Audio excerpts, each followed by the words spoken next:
Hello there, welcome to Daytime. I'm Cindy Edwards. We have got a fun show coming up, and we are kicking things off with a guest who has a very busy year ahead of her. She's a mom, a successful entrepreneur, and the newest winner of the Mrs. America pageant. Take a look. Our love and good wishes.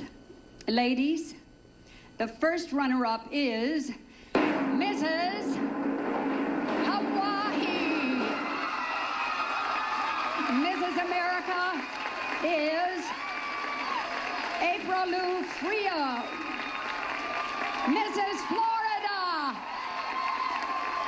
And Mrs. America, April Lufriu, joins us now. Well, she tried. Florence Henderson was doing a great job on that. That's a tough last name. It is. Lufriu. Lufriu. So had you been in pageants before? I used to compete many years ago in my younger years, but when I discovered the disease with my children, I actually made it a business mission to go back and help raise awareness. Well, let's talk about the disease that you have and your children. Right. What's it called? It's called retinitis pigmentosa, and it's a genetic disorder. My sister was diagnosed with the disease back in 1989, so our families dealt with the disease and seeing the progression of her vision loss for 20-something years. So I knew we carried a disease, but we had genetic testing, and they told us we had recessive. So never knew I would pass it on to my kids. And so we started the Foundation Fighting Blindness in Tampa in '07 to help just raise awareness, raise funds for research, and just to get together with other people that have the disease. It's more comforting, and you learn from one another. And your two children, they're in that picture right there. How old are they?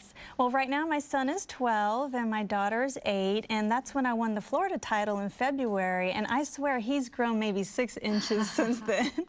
And is there any way to combat the disease or to manage it?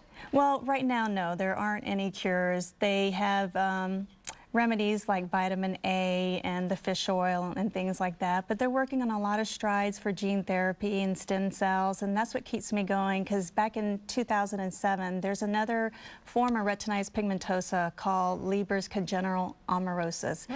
I know, it's a big word. It is a big word. It's RP, but you're born with it and you actually are born blind. Oh, and no. They took a study of 10 people, and out of the 10 people, one boy was 10, Corey Haas, and the gene therapy worked for him. He put down his white cane and he was able to play baseball. That's incredible. So something as powerful as that just really keeps me going, because I know they'll slowly make it to our gene. Well, as Mrs. America, you certainly have an audience now that you can tell all about this to and raise awareness. Let's talk about the pageant itself. How much is it like the Miss America pageant? It's just like it.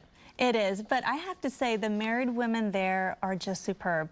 If you think about it, and I hate to do the comparison, but you're married and you're accomplished, you have a career, you have a husband, not everyone had children, but they're very accomplished, talented women, versus I competed in the Miss pageants, and they're going to school and they're single and they're trying to discover who they're going to be. Right. So the women that compete are very powerful. Big difference here. Big difference. And you still had to do the swimsuit competition, huh? The Mrs. America. How did you prepare for that, and how crazy was it? You know, I'll be honest, that was the hardest part of the competition. It really was, because I'm 42, and I have to say I'm the second oldest to ever be crowned. So I reached a milestone, and all the 40-year-old women that are competing were like, oh, thank you, April, for, you know, opening the doors for us. But that was the toughest, because when you're over 40, things don't go back in place like they're supposed to. I hear you, sister. Yeah. Well, you sure look good for 42. Thank you. Congratulations. Thank you so much. Mrs. America, April Lufriu, remember that name, and good luck at the Mrs. World pageant. Yes, That's December in Orlando. 15th. December 15th. December 15th. We'll be watching. Thank Lindsay, you. over to you.